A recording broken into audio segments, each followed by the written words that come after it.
Assalamualaikum warahmatullahi wabarakatuh. Perkenalkan, nama saya Mulk Adam Husain Alfat dari jurusan Ilmu Hadis 2A. Di sini saya akan sedikit menjelaskan tentang hadis pertama dari hadis Arba'in Nawawi. Bismillahirrohmanirrohim. Innamal a'malu binniyat wa innamal likulli imri'in ma nawa. Faman kana hijratuhu ilallahi wa rasulih fa hijratuhu ilallahi wa rasulih. Wa man kana hijratuhu ila dunya yusibuha au ila imra'atin yankihuha fa hijratuhu ila ma hajara ilaih. Yang artinya, sesungguhnya amal perbuatan itu tergantung pada niatnya, dan sesungguhnya setiap orang akan mendapatkan sesuai dengan apa yang ia niatkan. Barang siapa yang berhijrah karena Allah dan Rasulnya, maka ia akan mendapatkan pahala hijrah menuju Allah dan Rasulnya. Dan barang siapa yang hijrah karena dunia dan wanita yang ingin ia nikahinya, maka ia akan mendapatkan apa yang ia inginkan.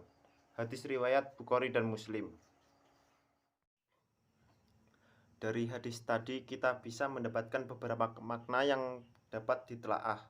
Yang pertama, niat adalah suatu yang sangat penting dalam Islam.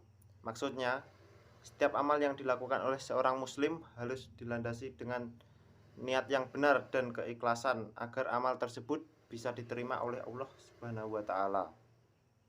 Yang kedua, pembeda status hukum atau amal seseorang. Contohnya seperti ada seorang hamba yang melakukan puasa pada hari Senin. Ada beberapa kemungkinan puasa yang dilakukannya adalah puasa Senin Kemis, puasa Syawal, puasa Daud, dan sebagainya. Maka dari itu, niat sangat penting agar ada perbedaan antara puasa-puasa tersebut. Yang ketiga, pentingnya niat yang ikhlas. Artinya, suatu amal perbuatan diterima Allah jika niatnya benar dan caranya benar. Saat suatu amalan baik atau suatu ibadah dilakukan karena niat selain Allah, maka amalan tersebut atau ibadah tersebut bisa tertolak, bahkan pelakunya bisa celaka. Termasuk niat yang tidak ikhlas, seperti contoh ingin mendapat pujian atau riya, ketenaran, harta dunia, dan yang lain. Bahkan seorang yang berniat melakukan amal kebaikan dihitung sudah melakukan kebaikan jika niatnya murni dan ikhlas karena Allah.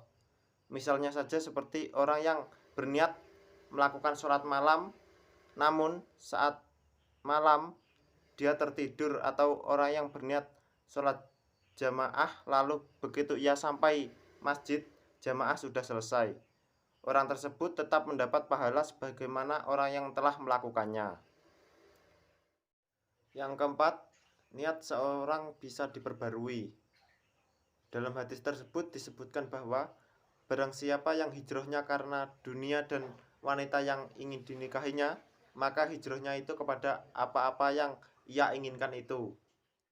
Maksudnya adalah jika seseorang melakukan suatu amalan karena niat selain Allah dan Rasulnya, kemudian di pertengahan jalan dia menyadari kesalahannya dan memperbaiki niatnya, maka orang tersebut akan mendapatkan apa yang ia niatkan tersebut, yaitu Allah dan Rasulnya.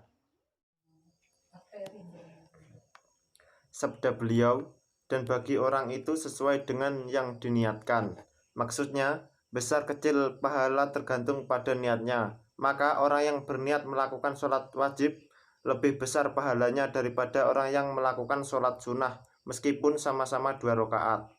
Di samping itu, semakin kuat niatnya, semakin besar pahalanya meski hanya satu amalan.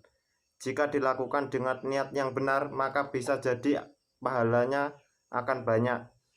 Amalan di sini adalah seluruh yang diperbuat oleh hamba, baik lisan, hati, dan anggota badan.